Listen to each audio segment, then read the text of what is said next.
role of being Russ is to always be better prepared than everyone else in the room. You gotta have them ready, yeah.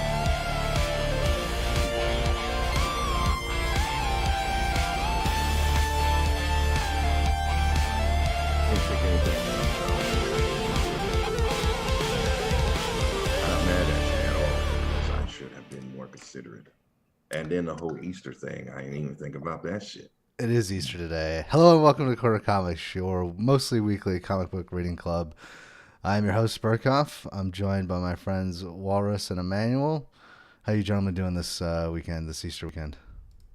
Still looking for the Lochnar. What? You don't know what the Lochnar is? No. Heavy metal. Oh, all right, okay. I am staying hydrated. That is very important. So I've been hearing.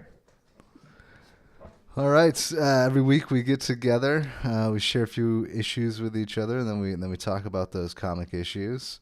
We've got 6 issues on the rundown today.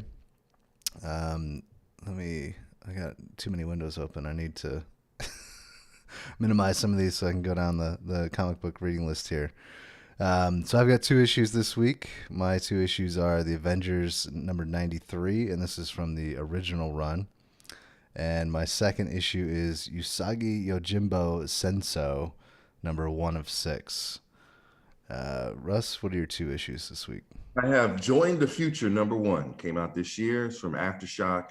And it, should you be living in the cities or should you be living rural? And if there's a fight, who should win? And then the second issue I have is Punisher Soviet. I think it's a 6-issue series, but this is issue number 1. And this is Garth Ennis. So automatically, because Garth Ennis should be amazing. And is there a possibility of a Russian Punisher? Emmanuel, what 2 issues you bring? Nice. All right, my 2 issues are Penultimate. It took me a while to actually stop saying Penultimate Man, but Penultimate by Ahoy Comics. This is issue number 0. It didn't start at 1; it started at 0. So if you're looking for a new comic and you want to start at ground 0, this is perfect for you.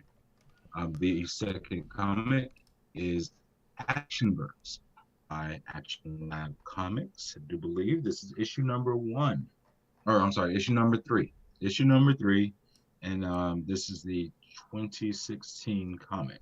Not that there's any newer ones, but still, issue number 3. All right. So yeah, we usually run down the list. We'll give our opinions on the art, the story, overall impressions for each issue. If you are listening or watching this and you have any thoughts and would like to opine, we do have an email address that you can reach us at. That is cornercomicsofficial@gmail.com. So go ahead and send us an email. Chances are, since we're not getting too many emails, we'll probably read it on the air. So if you want to be the first one, go ahead and shoot that over. Do we want to talk about where people can find us on the interwebs? Yes, you can find me on Twitter at Walrus. That's at WALLRUSS.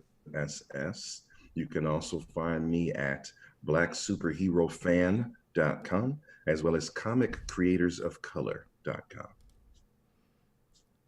Nice. And you can find me at EmmanuelTheStory.com as well as Instagram at EM_YOU_MAN.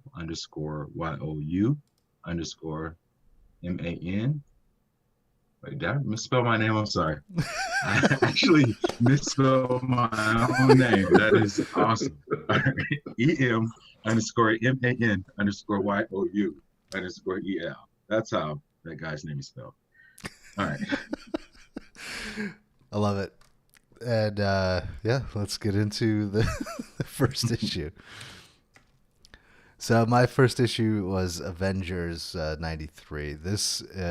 So Marvel has released, I think, 12 graphic novels free on Comixology. You can still pick them up. I will put the links in the description for the video.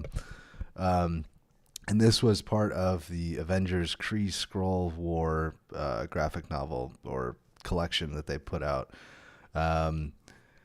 And I was just amazed. Like I don't know if you guys read the bootleg version that we passed around or the free version that was available on Comixology, but there's a huge difference in the quality.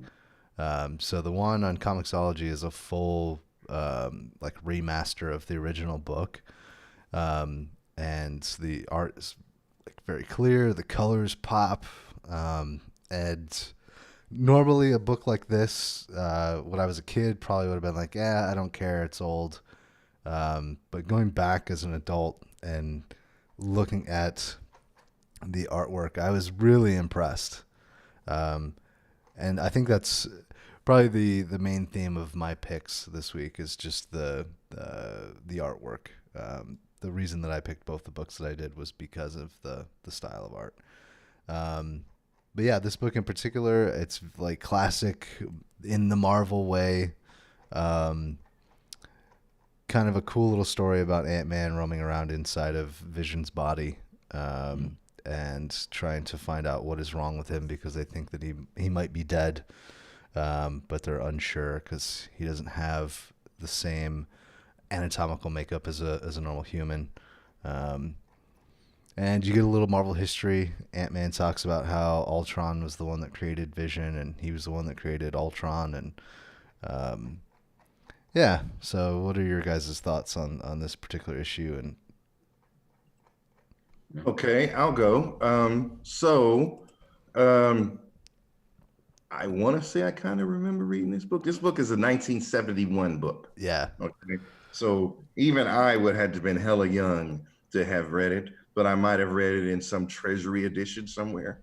The first thing that shows up to me is Neil Adams, right? yeah, Neil Adams is great. Even if you think about the time that this was drawn, and then you look at the detail, especially on the faces, even Iron Man's face mask in a lot of cases, just friggin' great art, especially for the time. Neil Adams deserves all the accolades ever.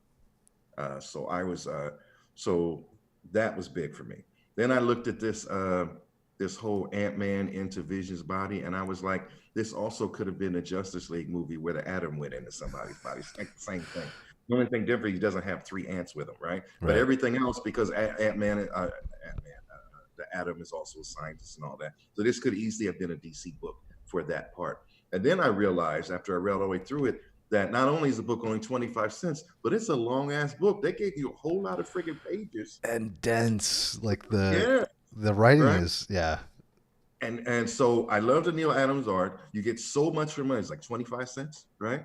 Uh, and then after coming back and meditating on, I realized Captain America never threw his shield even once. nope. And Iron Man never shot his repulsors even once.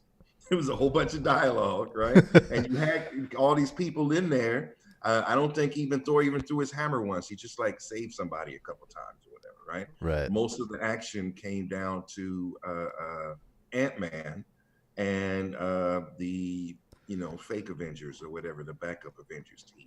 And even then, it wasn't a whole lot of action. It's actually a lot of dialogue and a lot of concept. But all in all, especially for a 70s book, this is sort of a feast, right? And if you ever want to, and if you have an interest to go back in time and read earlier issues, I would say this should be one you should take a look at, or this series should be one you should take a look at. Yeah. Emmanuel, what do you think? Truly. I really appreciated the art as well. There is a panel where it's laid to the side. It's actually horizontal instead of vertical, and it has Vision laying down before Ant-Man goes and does the whole magic school bus thing. Yeah. That was the reason that I picked this book because I was skimming through. I didn't mean to cut you off, but I was skimming through all of the issues that were in the collection, and I saw this panel. I was like, "What issue is this? I'm going to share this." So I'm glad that image struck you too. Yeah, it's beautiful, really, because even though it's the art of the time, where an artist to depict Vision this way, it still would be regal.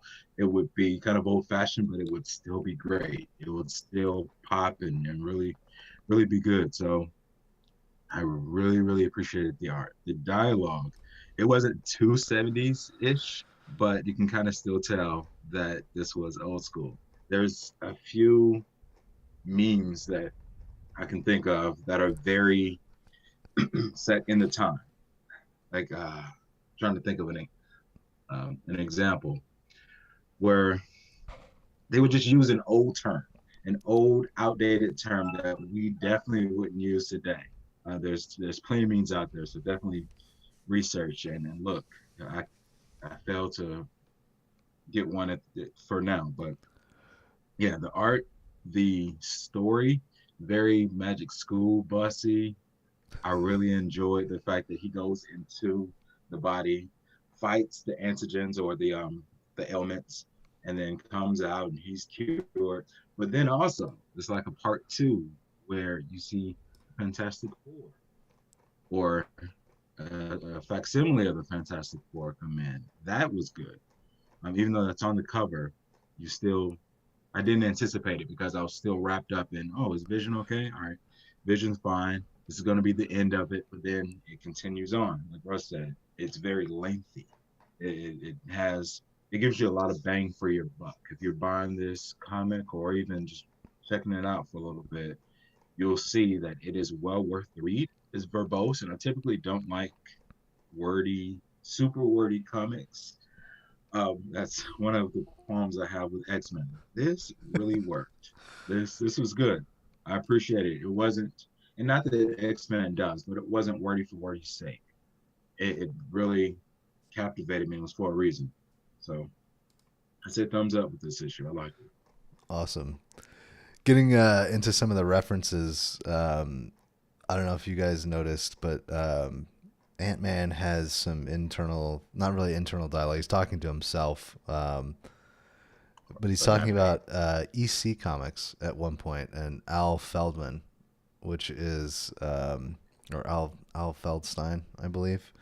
So when I brought in the EC Comics before, I don't know if, Emmanuel, you were on that episode, but Russ and I talked about him. I know that.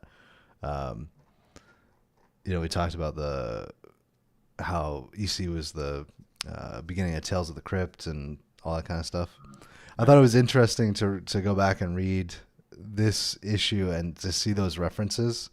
Just kind of weird and off the wall, not something that I expected at all. So, all right, any final thoughts? No, I think, and especially if you can get it for free on Comixology, and who doesn't have downtime right now? Yeah. So definitely give it a read because you get the whole series, right? You're not just getting this one book. Yeah, I think there's 8 or 10 issues. So why wouldn't you want to do that? Right? Yeah. It's normally like a $15 graphic novel, so highly recommend picking it up. All right, moving on. My second issue of the week, Usagi Yojimbo Senso. This is, if I remember correctly, he's from the Teenage Mutant Ninja Turtles universe, or at one point they crossed over. They definitely crossed over. I don't think they're from the same universe, but I think it's just some creators that know each other. Like, hey, come on, let's do this. Yeah. So this is basically anthropomorphic samurai, and there's a battle that happens, and at the end of this giant battle, there's a rocket ship that crashes into the middle of the battlefield. I don't know that there's a whole lot really going on here. I was just struck by the art, and again, this is another free book that I picked up on Comixology. So again, I'll put the link in there. But I was fascinated by how the artist was able to do so much with just lines. There's not a whole lot of shading that's going on here. It's pretty much just black and white line art. And I figured, Russ, there's a little bit of murder. There's some humanized animals. I agree there's a little bit of murder, but I didn't get enough blood. Black and white blood doesn't, but yes, there's plenty of murder. So of course I appreciate that. And anthropomorphized animals. So I figured this book might be right up your alley, except for the fact that it's black and white. And Emmanuel, I figured you would probably like it because you would find the appeal on the art the same that I did. So that was kind of why I shared it. It's not a special book. I don't know that this whole 6 issue run is worth reading, but it does have certain things that kind of appeal to me, and I enjoyed it for that regard. So, what are your guys' thoughts? For it to be Oh, go ahead. issue number one, I still felt as if I was kind of getting in the middle of a story. Now, maybe later on in the issues, they'll unpack some questions that I have, but the whole father-son dynamic and why is this tribe fighting this tribe and what's the beef between them? There's still some unanswered questions within this issue, but it felt like a Sunday morning you get the comic, you get the newspaper, and there's some comic strips on there. It felt like that, an enhanced version of your newspaper's Sunday comic strip. I appreciate it. I appreciate it for what it was. It didn't take itself too seriously, in that it wasn't so comic-y either, but it didn't have a lot of gravitas to it. Even though there is death, there's war, two factions that are opposed to each other, but I don't find that it was too serious. If that makes any sense. Yeah. So because I am a bit of a fan of Usagi Yojimbo, both from some occasional comics and from showing up in Turtles, there was more gravity for me.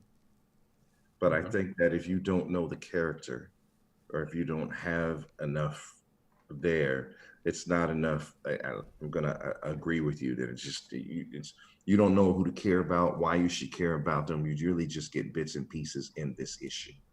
Yeah. However, if it's free on Comixology, you can probably get the whole damn story. All right.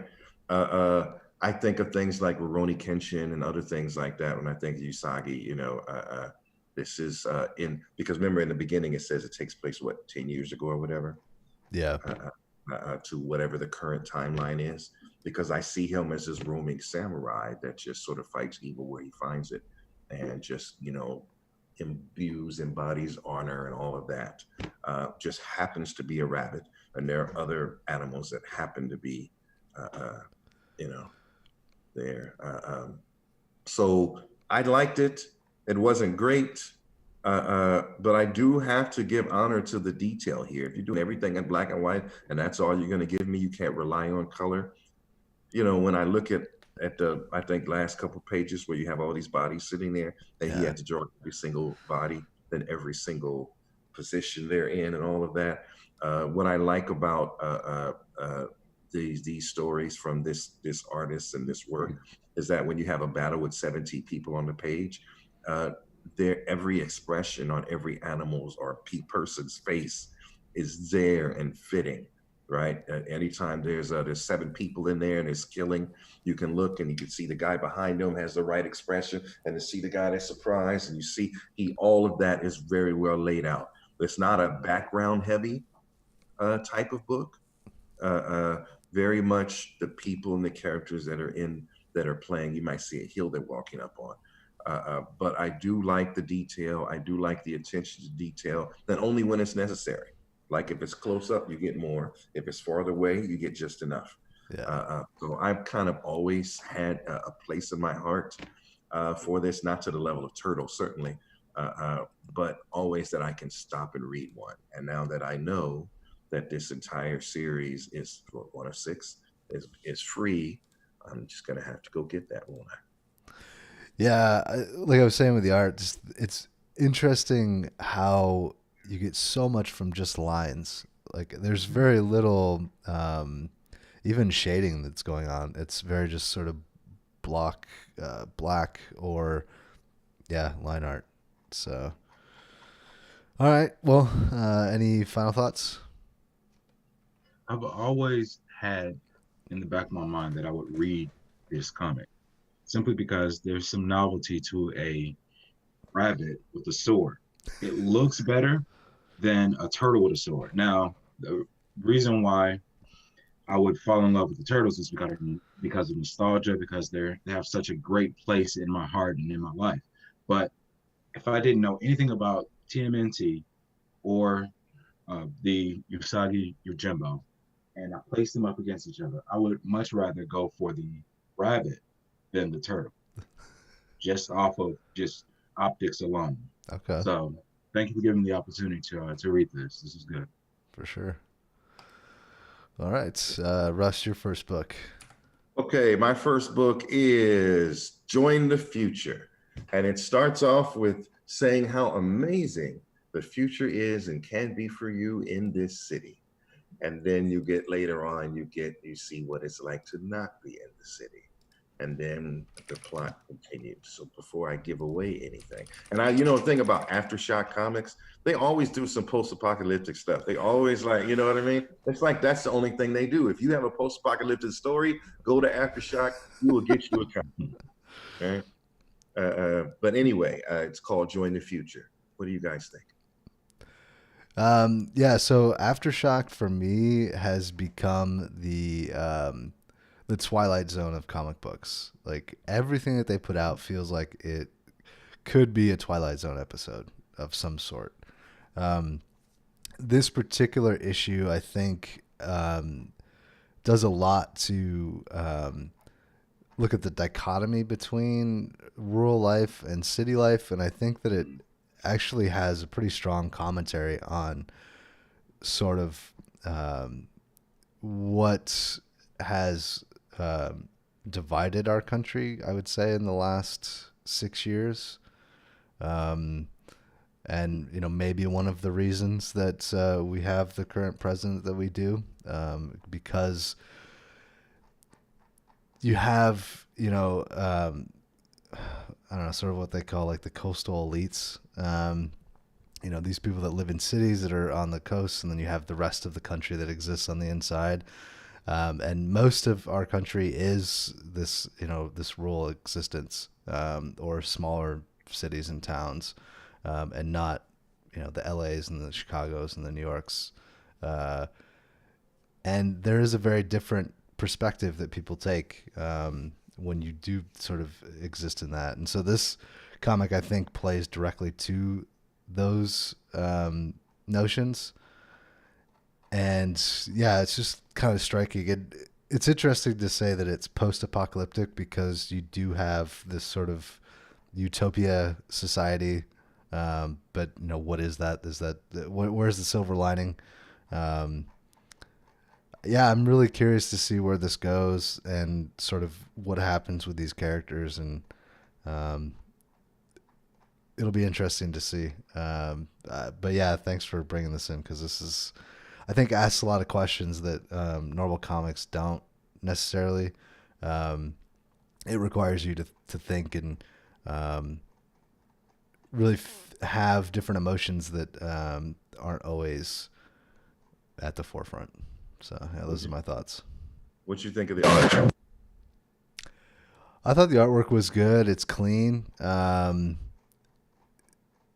It's not overly detailed. It serves the book justice, and it's got a nice realistic feel to it. But wasn't like overly enthralled with it. I just think it serves the story well. I found that the beginning of the book read more like an advertisement, but that's not a bad thing because I was sold. I was completely sold. I thought the whole book was going to be about the future, about them coercing me into joining their future, and I was on board for the ride. The future does not look bad because they talk about cures. Of course, in the advertisement, they won't put anything bad in there, but the future itself looks great. It has a lot of technology with the buildings and structures and what they're doing with technology, curing things. But then also it implements nature. There's a lot of greenery in there. For me, I could tell that the future, the utopia that they're presenting is going to be bad if it's completely devoid of one thing. You have to have a balance. But it has trees in there. They have plants in their homes. It seems as if they're balanced. So initially I was looking for the catch, the rub. But then as they went on, I was sold. Okay, you got me. I want to join this future. This seems to be really good. But then when I read the part two to it, when you see the lives of those who deny that future and who are in the Western world and they're stuck there. I wouldn't say stuck. They choose to be there. I don't really see the appeal there. They're just defiant for defiance sake. They're denying progress. So I think if I were to join the side, I would be in the future. That they haven't, the book hasn't, this issue number one hasn't really done a great job at showing why the future is bad. I mean, it's progress. Maybe in issues two, the subsequent issues after that, they will reveal why. But it's great, ripe with philosophy, is ripe with choices. You can really dig deep into if it's just a person's choice, and my ability to choose ties into my humanity. So therefore, if you force me to join the future, you're forcing me to deny a part of my humanity, which I would never do. It's great. It's a lot of questions, like Matt said, and I really appreciate that. A comic that will make you think. I appreciate a comic that's pure entertainment for entertainment's sake, but also one that has substance. Okay, so I want to say something about that part of the commentary that I've been biting my tongue here. All right. Um, in this future, that by the way is sold very well and it does look amazing. There's nothing in that future that would have you be great, that would have you work hard to achieve, to be a better person or to have morals or any of that. There's no, you could just be a sedentary individual and have no dreams and have no reason to do anything. You can just be a, I don't want to, this is my worry about America is that a lot of Americans just, they don't really want to work hard. They don't want to strive. They don't want to be moral. They don't want to be virtuous. They don't want to build and do the work to have a good life. They just want to have it. Right. And when I looked at this future, I saw, isn't that exactly what that is? Because where in this future do you see anyone striving to be more, great, or better? Right? Yeah. It's not here. You don't even have to paint your own room in your house. You don't even have, you know what I'm saying? You don't have to even, then you get the biggest TV in the world. Everybody gets huge TVs and virtual reality. What do you have to do? You can be right? So if I were to teach humanity to strive and to be more and be great, that cannot happen in that setting. Now you put out here in the world where people have to kill for their own meat and to protect, it causes you to be more courageous, right? It causes you to learn more skills. It causes you to be more attentive, to be part of the community, right? To be part of something where you have your neighbors and you have discussed, because in that virtual world, you don't even have to do that, right? You could probably do all of that in VR, right? So when I look at why you would want to be, why you would not want to be there, what I find a lot of places I go is that I find people that they just want to be mediocre. That's really all they want. They want everything they want. They really don't want to work that hard. And this is not to say that's good or bad, right? But if the world will allow that, what happens to humanity? When I think about America, how we used to be comparative to other countries as far as intellect, as far as creating, as far as striving and pioneering, right? Where is that? Right? But if you are actually out there in the bush, you got to do all those things, right? You have to push, you have to be more. You can't just sit around in your mama's house. And I think, so there is something flawed both in the cities and in the rural areas in that respect, because the rural areas should also take advantage of some of this technology as well. Yeah, I was gonna say that's the main thing that I noticed is the future doesn't really ask a whole lot of you. It just asks you to exist and to experience, but it doesn't ask you to strive for anything. So I think that's the major difference between them. Yeah, they're drastically different worlds. I think if they could meet in the middle, because and to your point, Russ, the future does not, like you said, you don't really have to strive for anything. Whereas in the West, those devoid of technology, you have to strive for everything. Everything is a battle, is a struggle. So the argument could be made that world is too much because you have to push and you have to fight for every single thing. But you have Wow. community and family. So it's not like you are fighting alone. It's not like if you fail or fall, you don't have someone next to you. But who's to say in the technological world you don't have family there as well? I don't think we've given enough information about how the family dynamics work, because that was just an advertisement. Yeah, but I also say that's why I don't take the sales pitch for part one of this comic at face value, because it didn't show any of that. There's a reason they didn't show that. If they thought they were doing well there, they would show it, right? This is what you do when you give an advertisement for a new way of life. You only show the places you excel, not the places you fail, right? And so if they were excelling and making people better as citizens of the world, you really think they wouldn't have said that in the ad? So I have to say, if you look at what's there, then no, they're not doing it. And maybe I can be open to later on down the line, and no, everybody in the rural area doesn't have to kill wolves. You can learn. You have family, you have community. You have community that builds together, competes together, right? It's not like in Compton where there are bullets flying everywhere, right? You can work together and deal with whatever has to be dealt with in the world or that's affecting you as a community. You know, right? You don't just, you probably all watch the same TV together if you watch one at all, right? People actually go outside and play, right? So I'm not saying that I am for one over the other, but I definitely see major flaws in both. Okay. But anyway, I'm glad that I could bring a book that made you think. So Yeah. Yeah, it was good. any final thoughts before I move on to the next one? I just picture somebody quoting Sophia from The Color Purple from the Western perspective. All my life I have to fight. I just want to put that out there. No one's, I'm speaking to the wrong crowd, I think, about The Color Purple, the movie. If you want a life without fighting or striving or building, what is that life worth? Well, yeah, but if you're doing it all your life, that was the, like, all my life I had to fight. Well, that. You're not doing it every minute. You're not doing it while you're on the toilet. You're not doing it while you're having dinner, right? You know, it's what is But you take it to the extreme. I don't think anyone generally is doing one thing all the time. But right now, in a lot of big cities, and you look at a lot of these younger people, and I'm generalizing, they don't have to strive. They don't strive, right?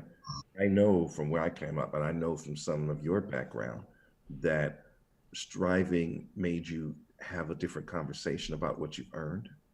It gave you the practice of building the life you want instead of expecting it to come to you. Yeah. And, you don't expect to have an 80-inch television right off. You expect to have to do some work to get that, but you can get it, right? And you can get based on how much you're going to put your time and energy into that. And so I do agree there should be something here, but there's no living in the woods is not just fighting wolves, right? You got parties and hanging out and going behind the shed and playing with your friends and growing up and being strong together and community in ways. Because, you know, not in my neighborhood, people aren't getting together for Thanksgiving and coming together in one or two people's houses, right? True. I only know my neighbor if they mad at me, Right. or if I go into the mailbox. But anyway, I'll move on because obviously I have feelings here. So we move on to Punisher Soviet, #1. This is a 6-issue book. I think all 6 issues are out that came out this year. I love this because any Garth Ennis Punisher, I'm automatically going to like on face value. The art is right where I need it to be. The Punisher, what he thinks about and how he proceeds is right in alignment. There's certain things about Daredevil that most Daredevil books are just good. I feel like with Garth Ennis, you're just going to get a good Punisher story and book. But what do you guys think? Manuel, I'll let you go first. Okay. The art, the headshots, the literal headshots, not just pictures of heads, but when someone is shot in the head. The art really makes that pop. And this is a Russ book if ever there were one, because there's tons of murder. There's and artsy murder, not just murder for murder's sake. Like there's a reason. They're building something. It seems kind of investigative-y, sort of, which is I know that's not Frank Castle, but Punisher's wheelhouse, but he does give some exposition as to like his thought process behind his kills, the way he does it, in a certain style. And he walks into a room where there's a bunch of already dead people, and he mentions the artistry, how whoever did it was a professional because they came in and they took out this person first and they did that. So it was nice to kind of get into the Punisher's world. And this is what he sees on a constant basis, whether he's implementing it or he's, not necessarily a victim, but he's a part of it, a part of the murder. So I don't really read Punisher books. And I wouldn't say I'm not a fan. It's just that didn't have a lot of reason to read Punisher books, but in reading this, I was entertained. It's not as if I was opposed to it. This was okay. This is number one, so I could see where they're going. They're kind of building, leading up to something. I like the art and I like the style as well as the story, where they're leading me. A good pick. Very Russy and murdery. Very Rusty. Rusty. Rusty. Or Ruski. Um, yeah, I have to agree with Emmanuel on a lot of the points that he made. I'm not really a Punisher guy. My dad was always into Punisher War Journal. That was like one of his favorite books that he liked to read back in the day. I feel like this is more Frank Castle, the detective, more than it is Frank Castle, the Punisher. Um, I mean, that being said, like Punisher's sort of a weird superhero. And I'll put that in quotes because I mean he's sort of um, the archetype anti-hero vigilante. He doesn't have any powers. He's just good at murdering people. Like that's his only power. Um, so yeah, I mean, I've never really been into Punisher. I don't know if I would continue with this series. Um, I I do kind of like the buddy cop aspect of it. Um, so I don't know where that's going. Um, yeah, I mean, it was a decent book. I don't know that it's something that I was too enthralled with, but yeah, it's a very Russ book for sure. Oh, I liked this is Punisher Batman Begins, Okay, right? all right, This is Punisher doing some investigating, right? Just basically observing, right? Sort of as at the cop level, staking things out. I like that he's like, "Oh, you're not going to tell me what you want to know? Let me put your mother, your wife on the phone and your kid." yeah, Right? So he gets to do stuff that Batman doesn't get to do, right? Yeah. And it's just matter of fact, he's just doing what he got to do. He already knows he's going to get what he needs. This is not an emotional Punisher, no, right? This is Punisher that has a job to do, has investigated, make sure he does a reason why Punisher hasn't been killed yet. Well, he's probably been killed back to life, but you know what I mean, right? Is that he actually plans and prepares and knows what he's going to do when he comes in. He's just not going in, kill everybody. That's only the right? But you see here that he does investigate and plan to make sure he's going to succeed at his job. And he has no problem with cutting off your fingers and thumbs or anything else. And then at the end, you see, is there another? yeah, And I read this whole series. I really liked it. I felt like the art was good. It was high quality art to me. A lot of details, not just in the faces, but in the bodies and the stance and the things around the world, the trees, when he's outside, all of that. So I felt that and just where the blood splatter on someone's face is and how it's falling to the ground, the guy that's sitting there dying, right? yeah, I There's a lot of detail there, a feast of blood, if you will. Mhm. Uh, so I've always liked a good Punisher story, but a good one. And this puts the energy and time into the art. It gives me my profanity also, as well as the bloody and the killing. And he's not some emotional Punisher who's like, I got in my family. He's just okay. Well, we're gonna kill these people. This is what we're gonna do. I see this happen. This is what I've been hearing. Let me go ahead.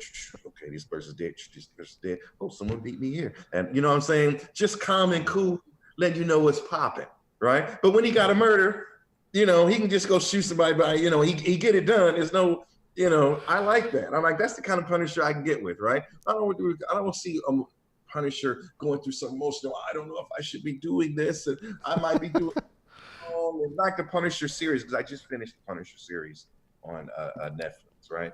And he was going through all this emotional stuff, and I guess you have to do that in that kind of series. But they're saying none of that. Just just murder, killing, do what we need to do, and investigating and make sure I don't get killed when I walk in the door here. Yeah. So, and it gave me quality art, and it gave me a little bit of Batman investigation, and again, some nice murder, just because that's how we roll. And it's a lesson. We brought up Batman a couple times, and I think Frank Castle, this Punisher, is Bruce Wayne, where his parents not multimillionaires, and he was allowed to grow up with both parents, get married, have a kid, and then those kids died instead of his parents dying and him formulating that at a young age. Yeah. I can see. Yeah. Like I said, so I'm sorry it wasn't all to your liking, but I thought if I was going to give Punisher to anyone, this would be the best way to present it, because this is really a quality book in a lot of ways. Yeah, I like some of the ideas. I think for me it's more of a personal preference. Just not the type of book that I would normally pick up and read. But yeah, I think I like the buddy cop aspect. It's kind of interesting, and it's a new take on Punisher for sure. And like you were saying, it's a very matter of fact Punisher, a very matter of fact Frank Castle. You're not weighted down by all of the tragedy that creates the character. He's just, this is Punisher. He already exists, and this is him, acting in the world. So to that regard, I do like those aspects of it for sure. Nice. All right. Next up.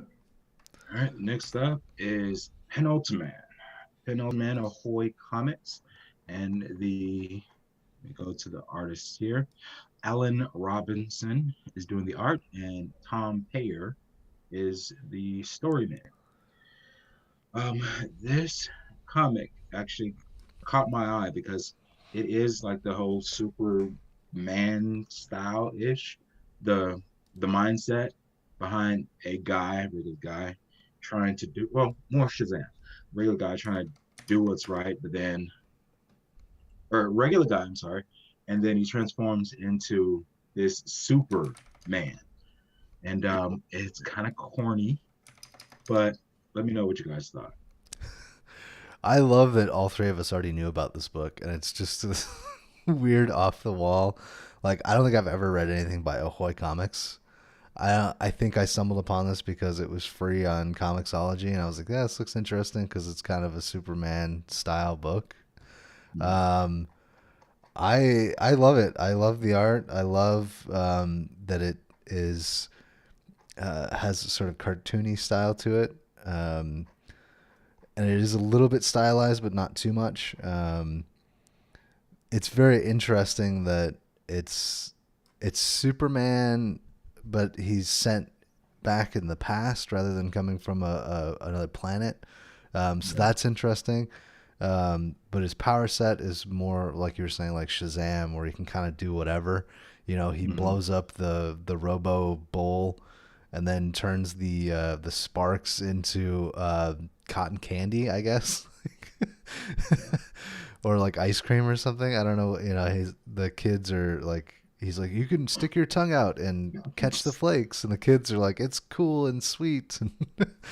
I think there's a lot of potential with this book, and I'm really interested to see where it goes. It is kind of short because this is a preview, 0 issue. But yeah, I mean, it's got all the elements. He's got an alter ego that seems interesting. He's got some internal conflict. He's got a cool base that floats above the earth. His power set is interesting. His backstory is totally unique. Yeah, this is a great book.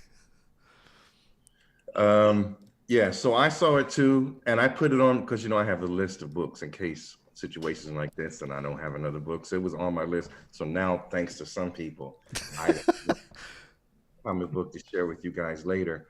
Um, what's more interesting for me is the character himself. This is a person who doesn't think, like, why is he even fighting crime?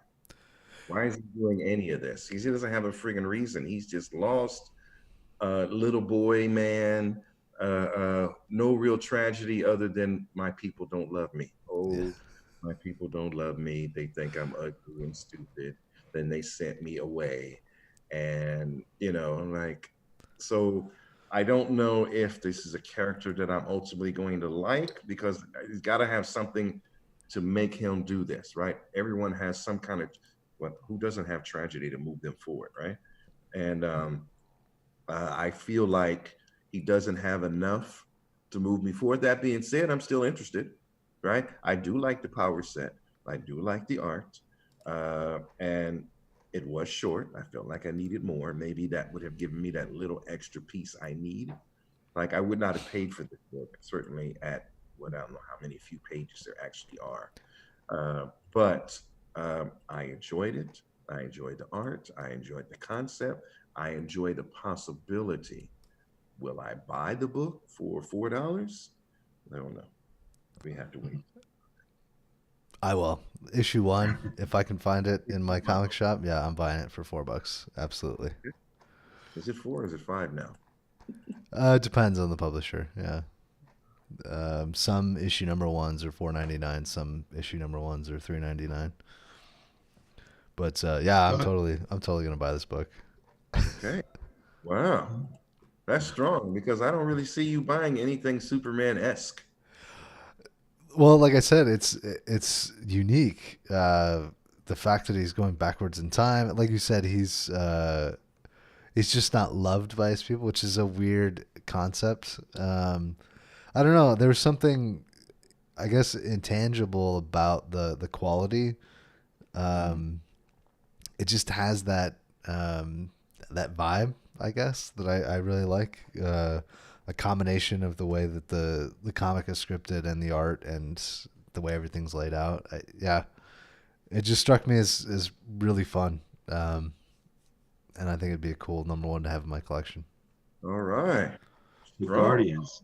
I think the Guardian-like characters with the asymmetrical faces, I think that was a really interesting choice to have them look the way that they look. Yeah, it reminds me of an old Twilight Zone episode where everybody, is shouted, you can't see them, they're talking regular, but Yeah. Mhm. you're horribly disfigured, and he's the only one in the whole place that actually looks normal. Yeah. Right. Yeah. It's All right. Penultimate, and now the next on my list is Actionverse. Action Lab Comics. I picked this because it gives a little bit more insight into the villain, quote unquote, the person that's having the hardest time in the story, and what choices he makes versus the hero where you follow along his story almost all the time. What do you guys think about the art in the story? You want to go first, Russ? Yeah, go ahead. Oh, am I going to go for? Oh, no, you go ahead. So the artwork, I do like the artwork. It has a very indie quality to it. This definitely feels like a book that is not part of the mainstream or the big three. Mhm. That being said, I thought it was well put together. I had trouble following everything that was going on. I know the cover says number one, but it's Actionverse 3. I don't know if this is the first book with Fracture, but the third in the Actionverse series. Um, it is kind of interesting that it follows the quote unquote villain. I don't know that I necessarily believe that he's a villain. Like, is he just, or is he one of those villains that you can sympathize with his perspective because he just has a different perspective on the world? I would like to know more about the superhero that's in this, and I'm assuming that's what is his name? Vault, or I think it starts with a V. Not Penultimate. But the guy with the white and red and blue uniform, because there's some dialogue in there talking about how this was like one of his personalities. Yeah. So yeah, what happens with the quote unquote superhero? Is he actually the villain, or is he going to be put in a position where like he snaps and moves to a personality that where that is the villain character, and maybe Fracture has to do something to save the world because he has his own self-interest to look after or something. I don't know. It was kind of interesting. And definitely not something I would have picked up. I think flipping through it, the quality's not quite there. It's almost there. They did a really good job of putting the polish on top. But I would have liked to have seen maybe a little more go into the character designs and stuff. So those are my thoughts. Okay, so a lot of the thoughts I have the same, but it's just not quite there. And then I'm thinking after I read everything, because there's a lot here actually for one issue. So, there's something there if you paid for this and it's free, I guess. I don't know. But I don't know who the good guy is. Who should I be rooting for? Right? Yeah. Am I rooting for the villain that just said, I'm going to destroy the whole world if you don't bring me this one guy? Am I rooting for the schizophrenic Superman? Who's my guy in this? Who's my horse in this race? I don't know who that is. That's not necessarily a bad thing, but it's like I don't know who I should be, because if you're going to fight Superman, you really have to be extra foul in order to win, right? I mean, only Lex Luthor can really be the only human that can take it down, right? Because no one, maybe Batman, but Batman would never do it. But so I didn't know who to root for. There was a lot here, and I tried to make sure I got all of it, but I do feel like maybe because this is issue 3, I'm still missing some key information that will help me understand all of it. But I enjoyed it. The art was, like I said, not quite there, but still interesting. I was interesting to see the different kind of villain characters. It was like, oh, what villain is it going to be now?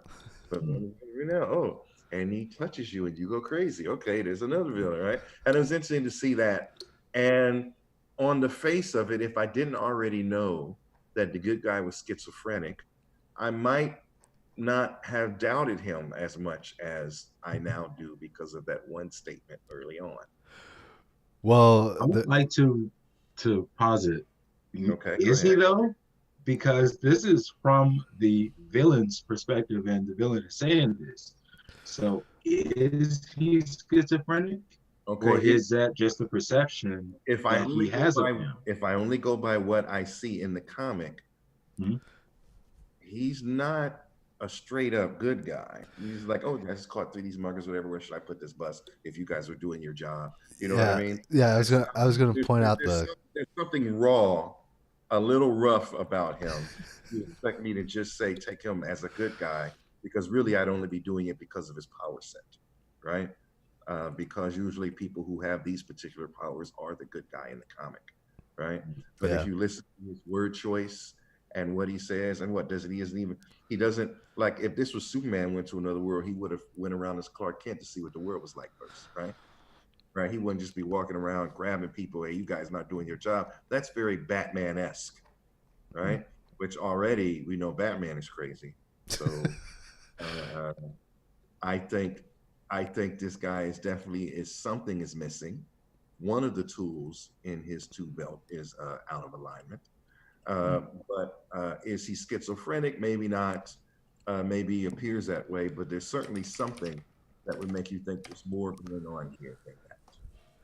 Right? You don't just walk into somebody's world and just beat up all their villains and take them to jail. You ain't even been there, right? He's like, I don't even know where I am. Maybe he's flying around. I don't even know how I got here. Yeah. Yeah. I'm going to go beat up villains, and right? And why isn't everybody doing their job? Yeah, the conversation with the two police officers was, I think, illuminating to the character, because you have to think that he is crazy or schizophrenic just based on how are on the spectrum. Like, he's so nonchalant about, like, well, I've got 10 of them here, or like 12 of them or whatever. And he's like, but I've caught more than that.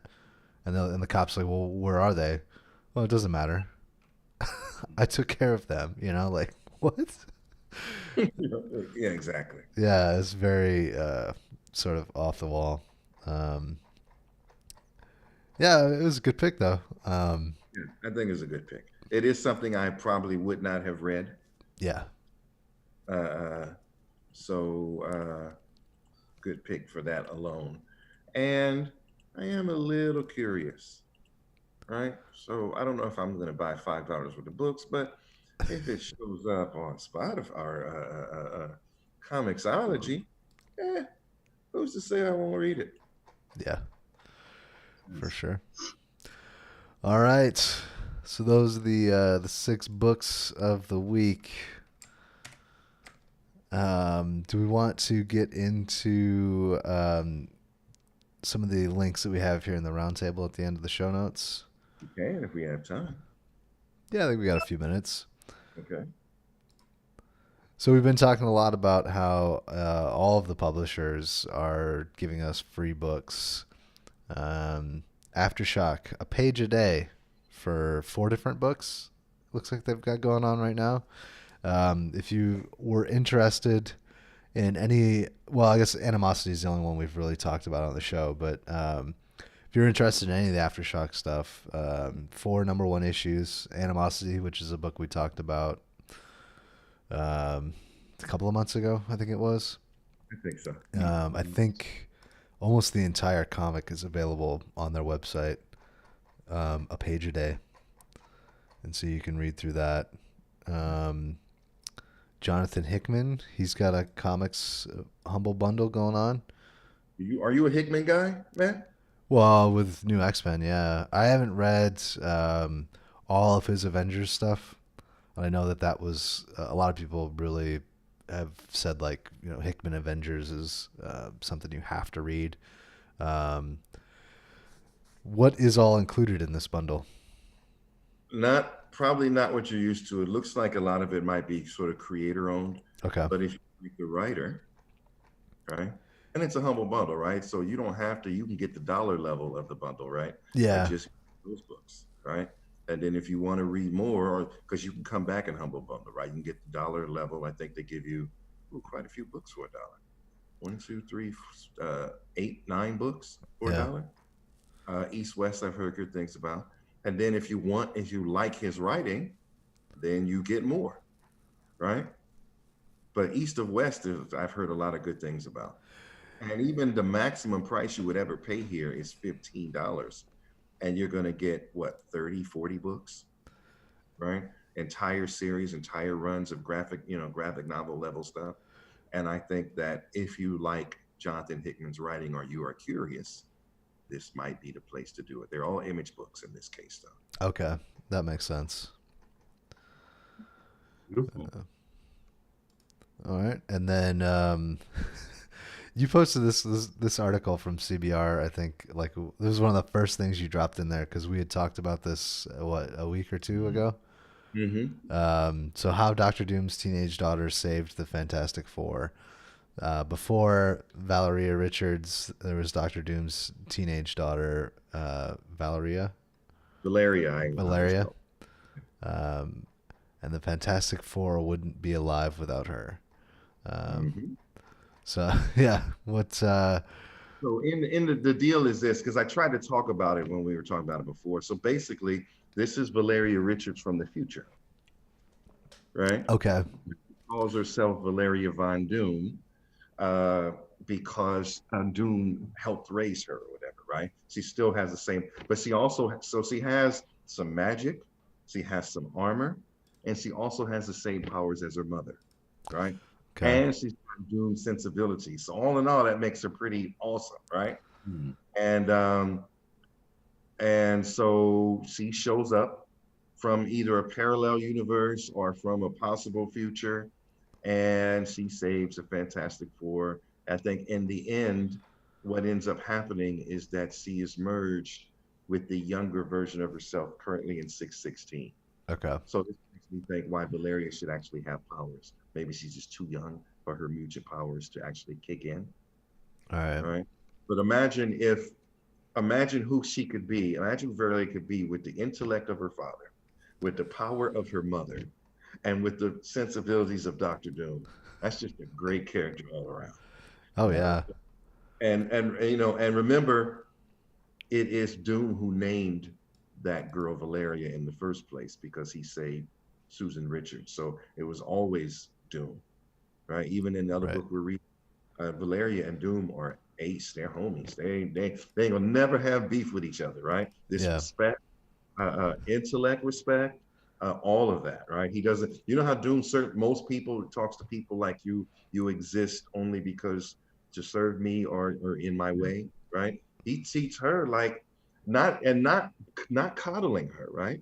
But he treats her like an equal, Okay. right? Or at least enough respect as an equal, right? And he doesn't talk down to her, and he doesn't break down concepts with her because he knows he gets it. That's a great relationship. Can you imagine if Doom had a child that was at his level? If Doom had a daughter, right? Isn't that something you want to see? I want to see the daughter of Dr. Doom. Anyway, because we sort of talked on it before, I thought, hey, here's a link that talks more about it. Yeah. And you can, I'm uh I'm kind of disappointed that X-Men Fantastic Four #4, which is going to be the final issue in that miniseries. which may not come out for a year. Well, so based on what I heard at the comic shop, it's going to be July, I think, is when, or June is when they're going to start printing books again. So they're actually going to hit the store shelves in July. But Marvel stopped the digital run of their books in favor of making sure that they sync with the print runs. So there's going to be no new comics from Marvel. I don't know if DC is doing that or not. They might still be doing their digital books, but yeah, as far as I'm aware, no new books from the major publishers until stuff starts getting printed again. Well, what's good about DC Universe is they were already months behind. Anyway, Yeah, all right. For me, I'm still gonna just be able to catch up, and then by then they'll be shipping again. yeah. So no worries there. I also wanted to say that while we've been sitting here, I've been adding free books to my cart in Comixology, and I got the max. There's like you can't add more than 150 books. You can. So all right, so you can't add more than 150 books at a time. You can Yeah. get all 1,000 issues or whatever that are free right now, which is insane. And I added them all to my Comixology account because I thought, why not? Yeah. The crazy thing though is it screws up all of your smart lists. So like I have all the print books that I bought that I added with the codes, and now I've got this huge chunk of just random miscellaneous books in between the books that I've been reading. So I've got to actually pull out my physical issues and see like where was I, because there's no way to keep track now. But, you Not know, that far behind. you would Yeah. think there would be some kind of software that would enable you or some kind of online because there's places I can keep track of the movies I watched. There should be somewhere to be able to keep track of the books I read. Well, Comixology does it for you, but now because I've injected this 1,000 books in between what I was, my normal reading, Mhm. it screwed everything up on my account. So I would watch out for that. highly suggest picking and choosing, because there are some books in there that I went back through and I was like, I don't know why I added this to my account. Yeah, I'm just adding them because they're free. I don't care. Right. And then when I'm looking for, it's like you look in the refrigerator, like, what am I going to eat today, right? I'm just going to look through my collection.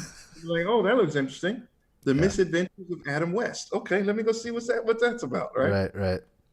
So yeah, I'm not using it as my primary reading vehicle because it's like Netflix. You only can see what's on there, right? But I don't limit myself to what is on there. So I can't allow it to be in charge of what I read and keeping track. That's why I'm looking for something outside of that. Like there's a website I use to keep track of movies I watch and how I rate them. Yeah. And so it would be nice if there was something for comic books like that, but then maybe they're worried that I would be not buying them. So who knows? Yeah. It's a book comic. How about that? All right. Any final thoughts before we wrap up and get out of here, guys? So I guess we're only doing older issues, huh? Or issues that we can find online for free. I mean, for the time being, we've got plenty to go through. I think if any of us find anything interesting that we want to share with each other, for sure. I did. My comic shop did finally catch up with print stuff, so his order went missing in somewhere in Missouri for 2 weeks, and the books finally showed up, which I felt bad for him because he had books that had been like folded in half and the boxes that were damaged and stuff. But anyway, so I have Road to Empire #1 that I need to read, which is the new Kree Skrull War that's going to be happening in the Marvel Universe.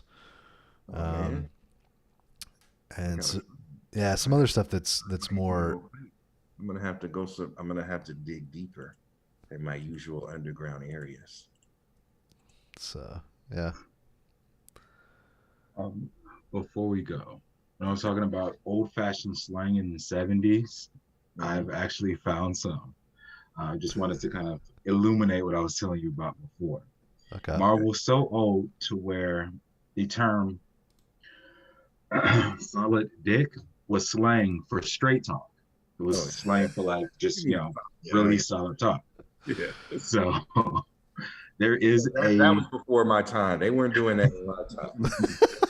There's a panel where Iron Man is in the background and Captain America's in the foreground, and you have this word bubble where Iron Man is saying, "Still brooding, eh? Maybe what you need is some solid dick from Iron Man." and Captain America states, "Maybe I do, Shellhead. Maybe I do." Oh my god! That was in the issue that I shared. I remember. No. Oh, I was like, I totally missed that. Seeing that panel somewhere. Wow. I don't remember where I saw it, but now that you said it, you could probably just write it down and say Iron Man, solid dick. Yeah. There's a few others. That was one of the most heinous, so I figured I'd go ahead and present that to you guys before we left. You're welcome. All right. I think we should end on that note. That's a solid that's a solid dick to leave on.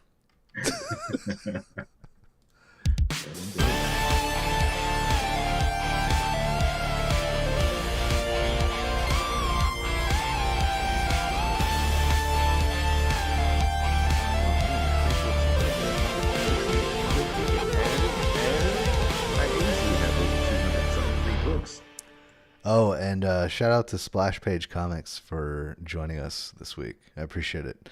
Hopefully you'll join us again next week. Excellent. Yeah.